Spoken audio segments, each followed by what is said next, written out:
So, ladies and gentlemen, je vais le dire en français. I think I can speak in French. Bonjour à tous, c'est un grand plaisir de partager avec vous ces quelques instants et nous allons voir comment la peau nous parle et parle au médecin que je suis pour dire tous les points de votre santé. Alors, j'ai pris quelques exemples pour initier cette présentation, notamment sur le vieillissement cutané qui témoigne du vieillissement plus général. Et donc, lorsque l'on prend en charge un patient en vue d'une réjuvénation, par exemple, on doit véritablement prendre en compte tous les facteurs de ce patient. Ici, je voudrais vous illustrer qui sommes-nous. Ces trois personnes ont parfaitement le même âge et elles ont véritablement un mode de vie qui est différent, ce qui explique l'aspect du visage qui fait que la dame de droite paraît plus âgée. Alors, au travers de ce premier exemple, je voudrais vous dire que la médecine que je pratique est celle qui me semble devoir être pratiquée, c'est la médecine holistique, où l'on considère le malade comme un et unique, et non pas comme une liste de maladies. Le corps, c'est bien entendu aussi un esprit, et les souffrances de l'âme peuvent causer des souffrances organiques. Alors, cette dame qui véritablement a une maladie de peau a une souffrance psychique qui s'observe sur son visage. Eh bien, la prise en compte de cet aspect va l'aider à guérir de son problème dermatologique. Il en est de même de cette jeune femme qui, par ailleurs, a des problèmes articulaires, des problèmes digestifs et qui, globalement, va se trouver prise en charge et améliorée. Un exemple encore de cette souffrance morale qui est partagée dans la famille, ici la maman et la fille, pour voir cette jeune femme aller bien et surtout, 25 ans plus tard, venir me voir pour remercier de l'avoir prise en charge à ce moment-là, sans n'avoir fait que s'occuper de son problème cutané. Ces problèmes touchent les enfants, les adultes et ici un jeune enfant de 10 ans qui a ce vitiligo, qui est une maladie difficile. Soit on considère que la peau et il y a peu de chances de guérir, soit on considère le jeune homme dans toute son intégralité et on voit ici cette souffrance qu'il a, cette tristesse. Et pourquoi a-t-il cette tristesse? Parce qu'il a perdu son petit copain et la maladie s'est déclenchée, facteur déclenchant. Eh bien, quelques temps plus tard, il va bien, sa maman va bien et le vitiligo commence à guérir. Alors, ceci nous amène aux solutions que l'on doit envisager lorsque l'on prend en charge une personne. Bien entendu, il ne faut pas trouver des solutions transitoires, il faut des solutions pérennes. Il faut bien entendu réfléchir avant d'agir. Il faut mettre les faits en concordance les uns avec les autres. Il ne faut pas avoir une vision étriquée de la personne, mais bien la prendre en charge globalement. Une méthode, de la méthode, et c'est ce qui est important en médecine. Prenez l'exemple que j'avais il y a quelques jours. Mon ordinateur tombe en panne, l'écran devient noir. Que fais-je? Je vais appeler le spécialiste de l'ordinateur. Celui-ci a deux solutions. Soit il me questionne et il va regarder l'ordinateur dans son intégralité, et là je lui explique les faits. Soit il se penche sur l'écran, c'est-à-dire l'endroit qui pose problème, pour se dire, tiens, je vais faire un prélèvement sur cet écran et je vais trouver de la poussière et conclure, monsieur, vous avez un problème avec l'écran parce qu'il y a de la poussière dessus et vous avez compris que ce n'est pas du tout la démarche qu'il faut faire. Je vais vous l'expliquer ensuite pour terminer également en précisant qu'il faut être curieux de tout, s'intéresser aux personnes dans leur intimité psychique, par exemple, ou physique. Cette démarche clinique, c'est la seule qui va permettre de prendre en charge un malade, quel qu'il soit, et en une bonne consultation, trouver l'origine. C'est ainsi dans l'élaboration des diagnostics que le médecin se rapproche le plus de l'artiste. La démarche diagnostique, c'est au départ la chasse aux signes cliniques, fonctionnels, ce dont se plaint le malade, aux signes généraux et aux signes caractéristiques de telle ou telle maladie, pour ensuite les regrouper. Alors, on prend le temps d'interroger le malade. On le questionne et personnellement, je pose entre 50 et 80 questions. Il faut ensuite examiner le patient des pieds à la tête, quel que soit le motif de consultation, et l'examiner encore et encore. Parce que prenons une femme qui perd ses cheveux, situation fréquente s'il en est, douloureuse à vivre. Mais si on ne s'occupe que des cheveux, que va-t-on faire? Rassurer? Pourquoi faire? Cette perte de cheveux est catastrophique. Elle peut paraître banale, mais la personne qui l'a en souffre énormément. C'est cette personne qui, derrière ce sourire, a en fait une énorme tristesse. Et quelle serait la faute à ne pas faire? Aller seulement regarder son cuir chevelu. Car le seul endroit qu'il ne sert à rien d'examiner quand on perd ses cheveux, c'est le cuir chevelu.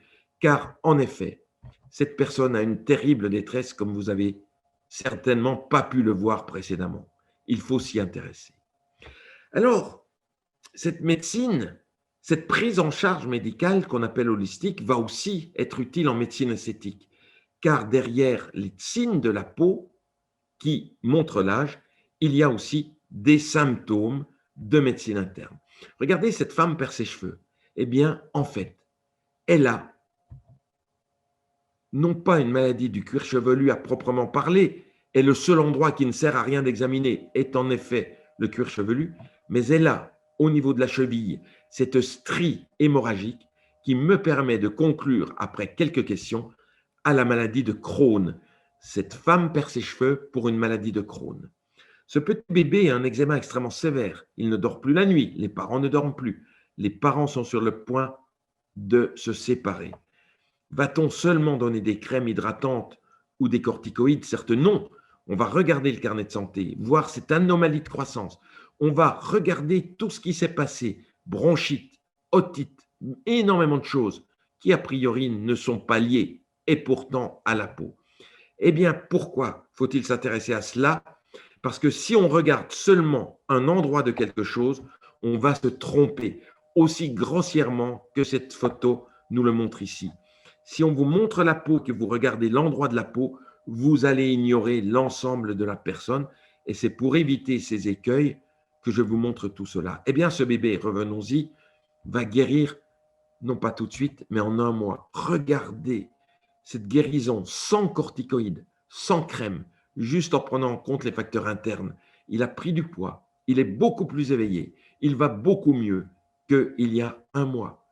En un mois, il a grossi plus que les 3 derniers mois parce que la cause était digestive. Alors oui, quel que soit le motif de consultation, il faut examiner, examiner, examiner encore. Rien ne dit qu'une plaque dans le dos doive conduire à examiner que le dos. Il faut regarder aussi tous les examens complémentaires.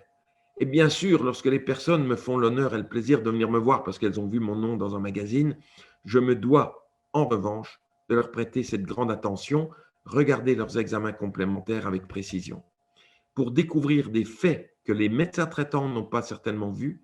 Et lorsqu'un malade vous dit ma prise de sang est normale, il est certain qu'elle n'est pas normale et qu'il y a des anomalies qui se cachent derrière parfois des références qui sont hélas erronées. Et nous allons voir en effet beaucoup de choses. Car lorsque, même si les maladies ne sont pas graves, même s'il ne s'agit pas de cancer, des problèmes cutanés comme celui-ci peuvent créer véritablement des souffrances chez les personnes. Alors pour guérir ça, il faut savoir si c'est un problème de dépigmentation ou un problème d'hyperpigmentation. Lorsqu'un jeune homme qui a 24 ans vit sa vie comme ça depuis la naissance, va-t-on continuer à faire les mêmes erreurs que par le passé? Certes non, on va trouver la cause qui est intestinale et 2 mois après, 3 mois après, le malade va être comme ceci, guéri sans avoir touché à la peau. Et c'est là le but de toute cette médecine, avant, après. Encore quelques exemples, cette jeune fille, voyez comme elle va après, ou encore des problèmes graves, on n'a plus de cheveux du jour au lendemain. Eh bien, ce ne sont pas les lotions qui vont faire pousser les cheveux, c'est le traitement de ce qui se passe à l'intérieur. Encore cette patiente qui petit à petit voit repousser les cheveux dans une situation qui est considérée à ce jour incurable. Posez la question à un médecin, il dira il n'y a rien à faire dans cette situation, alors qu'il y a tout à faire et tout simplement interroger, questionner. Dernier exemple, cette dame qui est attristée non pas par ses joues rouges, mais par des brûlures. Ses joues rouges lui indiquent des brûlures. Eh bien, regardez son visage. Elle a les yeux bleus, elle a les cheveux blancs. Ceci me suffit pour démontrer qu'elle a une carence en vitamine B12.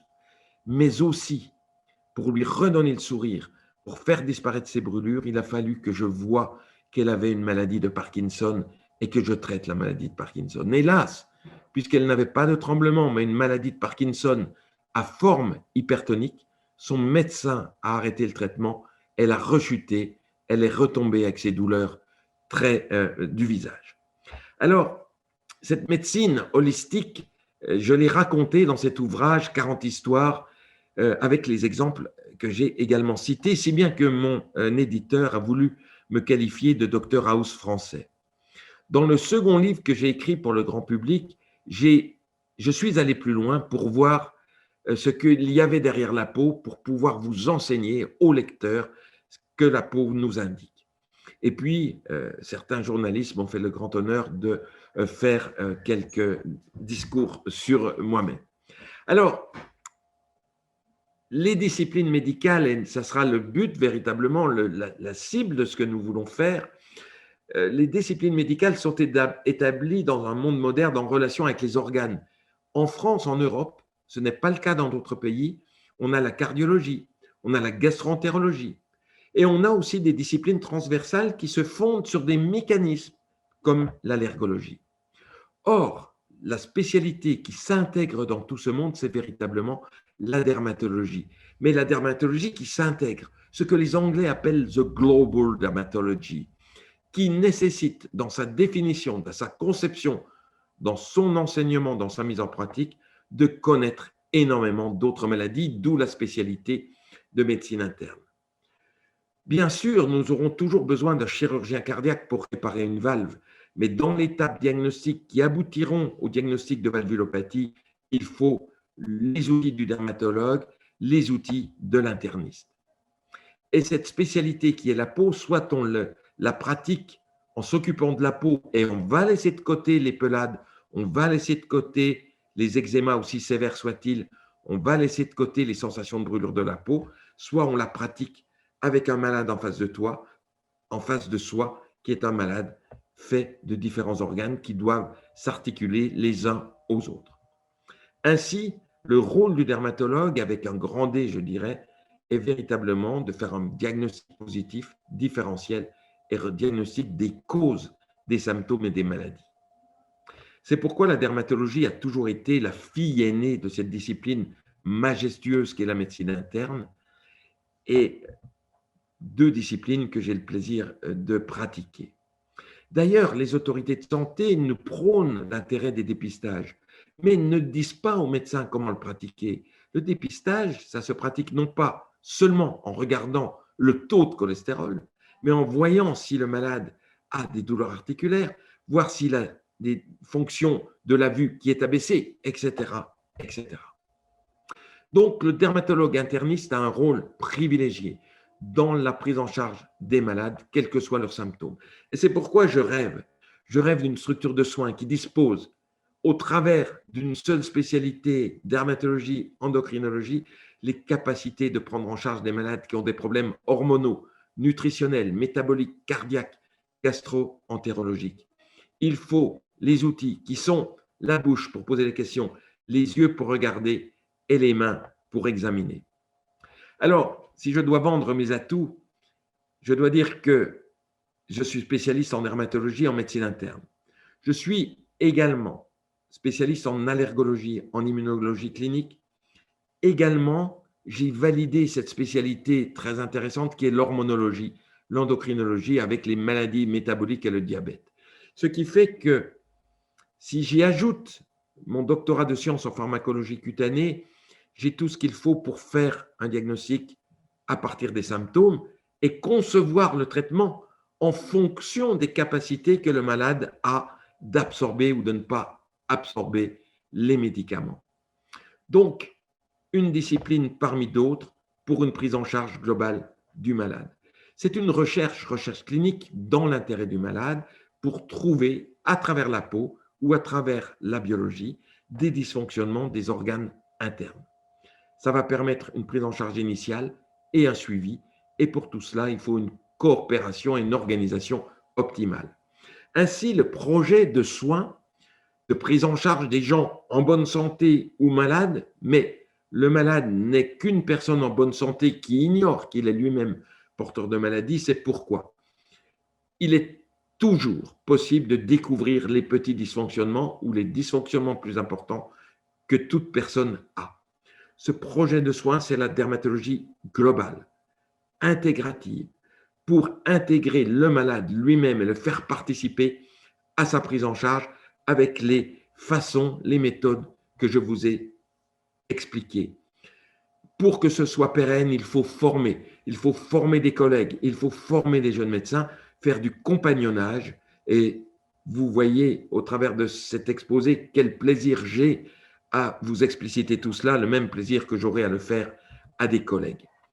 Et donc, mon projet est un projet global de santé publique qui s'intéresse non pas aux malades en général, mais à chaque malade en particulier, pour aller chercher chez lui le petit dysfonctionnement qui peut conduire parfois à l'aboutissement d'un cancer, par exemple. Savez-vous qu'une chose aussi simple qu'un hyperinsulinisme peut être le facteur même qui va faire déceler, dépister, apparaître le cancer de l'intestin?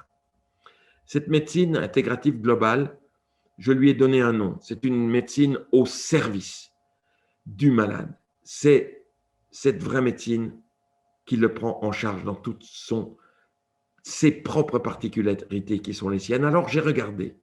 Il y a quelques tentatives de prise en charge dans des centres qui ne soient pas des hôpitaux, parce que l'hôpital restreint les choses et fait transformer cette personne qui 5 minutes avant dînait avec des amis, riait souriant, le transforme en une personne malade avec sa blouse de malade. Non, ce n'est pas cela que l'on veut. On doit prendre en charge le malade dans sa vie de tous les jours, en respectant ce qu'il mange, en respectant ce qu'il boit, en respectant sa famille et ses amis. Et j'ai vu que certains groupes hôteliers avaient tenté de le faire, malheureusement, à ce jour, malgré les annonces sur Internet, cela ne s'est pas encore fait. Voici donc l'exposé que je voulais faire pour une médecine propre à chacun et je vous remercie de votre attention.